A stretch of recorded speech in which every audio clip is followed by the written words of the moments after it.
오늘 하나님께서 우리에게 주신 말씀은 요한복음 9장 35절에서 41절까지의 말씀입니다. 하나님 말씀 함께 받들어 합독함으로 읽도록 하겠습니다. 예수께서 그들이 그 사람을 쫓아낸다 하는 말을 들으셨더니 그를 만나사 이르시되 내가 인자를 믿느냐 대답하여 이르되 주여 그가 누구시오니이까 내가 믿고자 하나이다. 예수께서 이르시되 내가 그를 보았거니와 지금 너와 말하는 자가 그이니라. 이르되 주여 내가 믿나이다 하고 절하는지라. 예수께서 이르시되 내가 심판하러 이 세상에 왔으니 보지 못하는 자들은 보게 하고 보던 자들은 맹인이 되게 하려 함이라 하시니 바리새인 중에 예수와 함께 있던 자들이 이 말씀을 듣고 이르되 우리도 맹인인가? 예수께서 이르시되 너희가 맹인이 되었더라면 죄가 없으려니와 본다고 하니 너희 죄가 그대로 있느니라.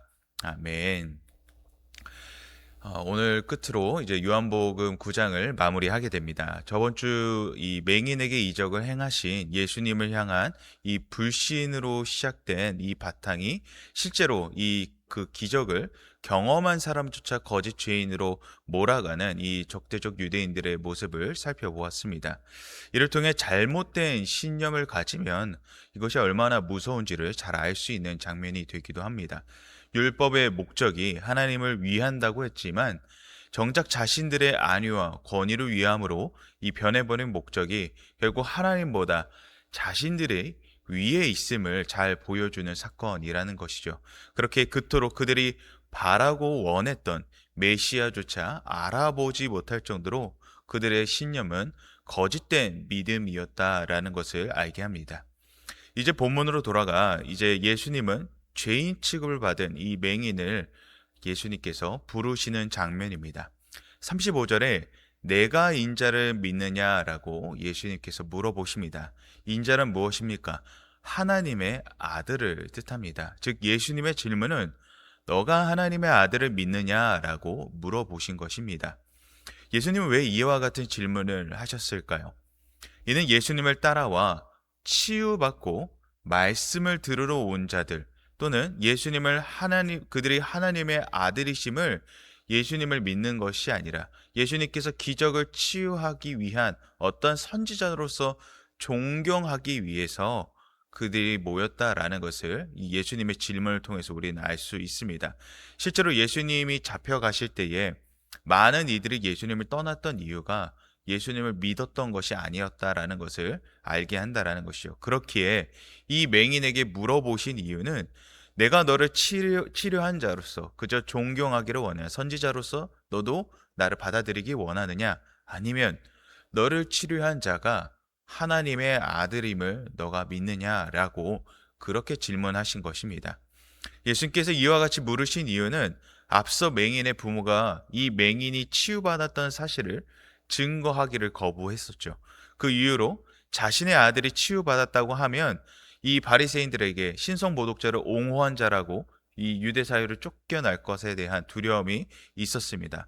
그러나 이 맹인은 부모와 달리 그렇게 하지 않습니다. 실제로 이 유대 사회에서 쫓겨난다고 하더라도 이제 눈을 떠 사회의 낙인이 찍힌 자가 아닌 평범하게 이제 떳떳하게 살아갈 수 있어도 맹인은 평생에 그 누구도 해결할 수 없었던 이 놀라운 사실 앞에 그는 거짓을 말할 수도 또 할 수도 없었다라는 것이죠. 그리고 이 진실된 고백 끝에 이제는 눈에 보이는 현실로서 하나님의 아들을 만나게 되는 은혜를 경험하게 됩니다. 39절을 보면 보다가 반복적으로 이렇게 나타나는 것을 보게 됩니다. 여기서 보다는 보편적으로는 이 심판을 나타내는 크리시스라는 유사한 의미로 사용됩니다. 즉 예수님께서 이 땅에 오신 목적이 심판하기 위함이라는 것을 말하고 있습니다. 그러나 여러분 이 심판은 어떠한 것입니까? 믿지 아니한 자들에 대한 심판이지 믿는 자들에게는 이 심판이 구원이라는 것을 우리는 알아야 합니다. 그렇습니다. 맹인과 같이 진짜 보기를 원하는 자, 진짜 그 믿음을 신실히 지키는 자들에게 주님은 심판이 아닌 구원의 약속을 보여주신다라는 것입니다. 핵심은 구원은 보이지 않는 것이 아니라 보인다라는 것입니다. 보이지 않는다는 것은 믿지 아니하는 자, 영적 눈이 가리워진 이 바리새인들과 같은 자들에게 해당한다라는 것을 말하고 있는 것이죠. 그러나 믿는 우리 또한 오늘 맹인과 같이 그 인자를 믿는 믿음은 구원에 이르게 될 것이라고 이 말씀하시는 것이 바로 장면이라는 것입니다. 그렇다면 이것이 오늘 우리에게는 어떻게 적용이 되어야 할까요? 믿음으로 바라는 것들의 실상이요, 보이지 않는 것들의 증거라고 히브리서 11장 1절은 이야기합니다. 저자는 이 믿음을 실상과 증거로 정의를 합니다. 성경적인 믿음은 가상의 희망, 섞인 생각에 이것을 바탕을 둔 모호한 소망이 아니라는 것을 말하고 있는 것이죠. 그렇습니다. 예수님이 말씀하시는 구원은 우리에게 모호하거나 가상적 소망이 아니라는 것을 말하고 있는 것입니다. 그 어떠한 것보다 실제적이며 현실적인 일이라는 것을 바로 이 맹인의 눈을 치유하신 것 같이 현실적이다, 실제적이다라고 말하고 있는 것이죠. 이는 오늘 우리에게도 동일하게 이 구원의 은혜가 실제적이라는 것입니다. 그러면 이 구원의 은혜가 실제가 된다라는 것은 무엇일까요? 우리는 생각합니다. 맹인과 같이 치유받지 못하였기에 이러한 실제적 경험이 우리한테 적은가? 오늘 우리에게 이 주님을 향한 그 완전한 믿음이 우리가 이러한 것들을 경험하지 않았기 때문에 오늘 우리의 믿음이 현실적으로 약한가라는 이런 생각을 한다라는 것입니다. 그렇지 않습니다. 오늘 우리가 이 자리에 나와 예배하는 것이 바로 내가 완전하게, 나 스스로가 완전하게 주님을 믿는 것이 아니라 완전하신 주님을 믿기에 우리가 이 자리에 나온 것입니다. 저번 주일 오후 설교 때도 말씀을 드렸습니다. 그리스도가 만드신 그리스도답게 살아내는 것은 내가 하는 것이 아니라 주님이 만들어 가시는 것이라고 말씀드렸습니다. 이와 같이 완전한 믿음은 내가 갖고 가는 것이 아니라 주님께서 갖고 가실 때, 주님께서 행하신다라는 그 믿음이 있을 때 이 믿음은 실상이요, 증거가 된다라는 것은 우리가 잊지 말아야 할 것입니다. 마지막으로 41절에 예수님은 너희가 맹인이 되었다면 죄가 없을 것이다 라고 말씀하십니다. 이는 무슨 말입니까? 맹인과 같은 믿음이 있다면 너희들도 볼 것이다 라고 말씀하시는 것입니다. 저는 이를 이 영적 맹인이라고 표현하고 싶습니다. 영적 맹인이란 바리새인들과 같이 영적 자만감에 취해 있는 상태를 말합니다. 자신은 아무런 문제가 없고 그 누구보다 철저하게 율법을 지키는 내가 바로 하나님을 가장 사랑하는 자라고 말하는 자들 말입니다. 이를 오늘 우리에게 전환하면 주일 성수나 헌금을 철저히 지켰냐라는 그런 질문이 아닙니다. 신앙의 숙제가 있다고 한다면 마치 하루의 숙제를 완료한 것처럼 우리가 그러한 신앙생활 가운데에 놓여 있지 말아야 한다라는 것입니다. 영적 맹인이 되지 않기 위함은 무엇이 있을까요?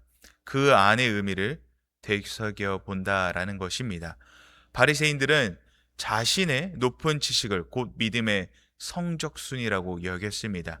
그러나 이 믿음은 결국 자신들끼리의 지식의 어떤 순위의 다툼이지 정작 그 안에 담긴 의미를 해석하지 못하였습니다. 지식보다 중요한 것은 무엇입니까? 정말 하나님을 바르게 아는 것은 바로 주님의 마음을 아는 것이라는 것을 말하고 있는 것이죠. 결국 우리가 영적 맹인이 되지 않기 위함은 무엇입니까? 주님의 말씀을 많이 듣는 것이 우리에게 지식적인 은혜를 충족시킬 수 있을지는 모르겠지만 진짜 우리가 영적 맹인이 되지 않으려면 바로 내 마음에 주님을 두는 것이 가장 첫 번째여야 한다라는 것을 말하고 있는 것입니다. 말씀을 맺겠습니다. 여러분의 영적인 눈은 어떠하십니까? 바리새인들과 같이 영적 맹인인지 아니면 이제는 구원의 은혜로 눈을 뜬 맹인과 같이 아는지 여러분 이 두 가지를 우리의 삶 속에서 대조해 보기를 원합니다. 이 구원의 은혜가 오늘 우리도 실제적으로 살아가고 있음을 고백합니다. 분명히 각자에게 하나님께서 부으신 은혜가 있음을 우리는 기억하고 있습니다. 맹기인과 같이 아주 강력한 것이 아니라서 오늘 우리의 믿음이 연약하거나 나약한 것이 아니라 오늘 우리가 주님을 통해 봐야 한다라는 것. 오늘도 나와 함께 하시는 주님이 실제가 된다라는 것을 우리가 잊지 말아야 한다라는 것을 오늘 본문을 통해서 보게 되는 것 같습니다. 내 마음에 주님을 늘 두는 것, 주님을 내 마음에 늘 두는 것은 내 마음보다, 내 뜻보다 주님께 먼저 나아가는 것을 이야기하고 있는 것입니다.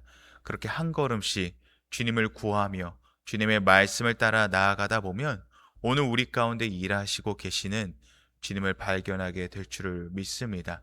오늘 주님이 우리와 함께 하시지 않는 것이 아니라 분명 내 안에 계심에도 내 영적인 눈이 닫혀 있으므로 주님을 보지 못하는 것임을 우리가 오늘 말씀을 통해 깨닫고 오늘 우리의 삶 가운데 계신 주님을 깊이 묵상하시기를 소망합니다.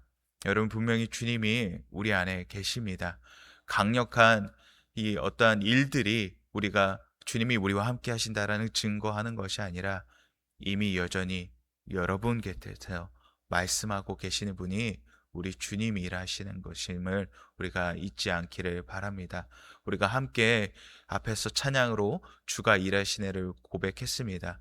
주님께서는 그때 필요에 따라서 일하시는 것이 아니라 이 땅이 처음부터 창조해부터 지금까지 또 미래에 다시 오실 주님의 오심까지 여전히 일하고 계심을 우리가 믿음으로 하나님 오늘도 주님의 일하심을 믿습니다.